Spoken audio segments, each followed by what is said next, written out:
என்னது கரும்புலயே வண்டியும் மாடு உருவாக்கியிருக்காங்களா அப்படின்னு நாம கேள்விப்பட்டு வந்த இடம் தாங்க நம்ம காஞ்சிபுரம்.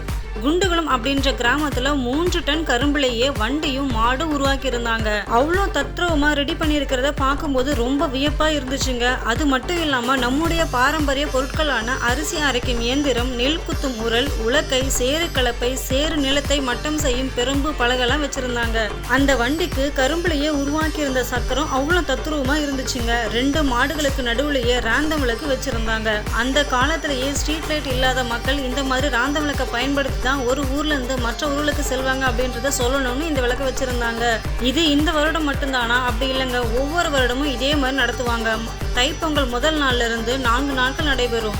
இந்த இடம் சரியாக எங்க இருக்கு அப்படின்னா, காஞ்சிபுரம் குண்டுகுளம் கிராமத்திற்கு செல்லும் வழியிலையும், ஹைவே சைடு வந்தீங்கன்னா காஞ்சிபுரம் செவிலிமேடு போற வழியிலையும் பிருந்தாவன் ஆங்கிலோ வேதிக் ஸ்கூலுக்கு பக்கத்துல தாங்க இருக்கு. மறக்காம விசிட் பண்ணுங்க. Thank you, bye bye.